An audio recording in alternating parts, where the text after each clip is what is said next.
कक्षा 10 अध्याय नंबर 11 वृत्तों से संबंधित क्षेत्रफल। क्वेश्चन 7 दे रखा है, त्रिज्या 12 सेंटीमीटर वाले एक वृत्त की कोई जीवा केंद्र पर 120 डिग्री का कोण अंतरित करती है। संगत वृत्तखंड का क्षेत्रफल ज्ञात कीजिए। चित्र आपके सामने दे रखा है, एक जीवा है जो केंद्र के ऊपर 120 का कोण बना रही है, त्रिज्या 12 सेंटीमीटर लिए हुए है। ये छायांकित भाग जो आपको नजर आ रहा है, इसका अपने को क्षेत्रफल निकालना है। कैसे निकलेगा? देखिए, ये जो आकृति होती है वो होती है त्रिज्यखंड। त्रिज्यखंड में से अपने को ये चीज निकालनी है यानी रखनी है, तो क्यों ना इसको हटा दिया जाए, यही होगा। यानी त्रिज्यखंड के क्षेत्रफल में से आप इस त्रिभुज के क्षेत्रफल को निकाल दें तो आपके पास पीछे वृत्तखंड का क्षेत्रफल बचता है। चलें, सबसे पहले अपन जो चीजें दे रखी हैं वो लिखते हैं। सबसे पहले मैं बात करूंगा त्रिज्या की। त्रिज्या बोले तो r कितना 12 सेंटीमीटर, और केंद्र पर बनने वाला कोण यानी केंद्र का कोण थीटा 120 दिया हुआ है। इसके अलावा कुछ चाहिए भी नहीं ना, और दे रखा है। हाँ, पाई का मान आपको 3.14 रखना है, और √3 आ जाए तो उसकी जगह आपको 1.73 रखना है। चले, अब वृत्तखंड का क्षेत्रफल निकालते हैं।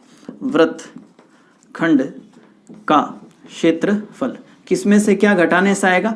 त्रिज्यखंड माइनस त्रिभुज। तो लिखते हैं त्रिज्यखंड का क्षेत्रफल माइनस त्रिभुज का क्षेत्रफल। अब देखें, ये त्रिभुज है कौन सा? दो भुजाएं एक समान नजर आ रही है, इसका मतलब ये समद्विबाहु त्रिभुज है। तो आप यहां लिख सकते हैं समद्विबाहु त्रिभुज का क्षेत्रफल।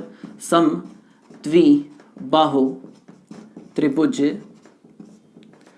चाहे तो नाम भी लिख दें, OAB का क्षेत्रफल। अब फॉर्मूले शुरू करते हैं अपन। त्रिज्यखंड का क्षेत्रफल पाई r² थीटा बटा 360, और समद्विबाहु का √3/4 इंटू भुजा स्क्वायर। चीजें लिखना शुरू करें।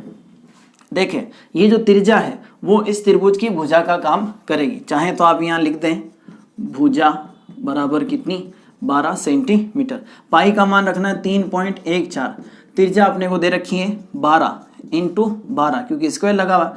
थीटा है 120 और बटे में 360 माइनस √3 का मान 1.732। भुजा स्क्वायर, भुजा है 12 इंटू 12 और बटे में आ जाएगा आपके 4। सरल करना शुरू करें। 120 का भाग इसमें जाएगा 3 बार, 3 से ये कटेगा 4 बार।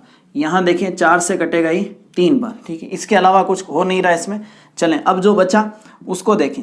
इधर बच रहा 3.14 इंटू में 12 इंटू में 4, इधर बच रहा है 1.73 इंटू में 12 और इंटू में 3। सबसे पहले इनका गुणा करें, फिर जो आएगा उसका 4 से कर देंगे। तो 12 का 4 से करें, 12 चौक 48, हासिल के 4, 12 एकम 12, 12 4 16, हासिल का 1, 12 3 36 और 1 37, 37.68। अब इसका 4 से करेंगे, 4 8 32, हासिल के 3, 4 6 24 और 3 27, हासिल के 2, 4 7 28, 2 30, हासिल का 3, 4 3 12, 12 और 3 15, 150.72। इसी तरह इसमें भी करना है। 1.73 का पहले 12 से करेंगे, 12 3 36, हासिल का 3, 12 7 84, 84 और 3 87, हासिल के 8, 12 एकम 12, 12 और 8 20। तो यह आ जाएगा आपके 20.76। उसका फिर 3 से करेंगे, तो 6 का 3 का 6 से करें 18, हासिल का 1, 3 7 21 और 1 22 और 3 दूनी 6। ये आएगा लगभग 62.28। कितना आ जाएगा आपके?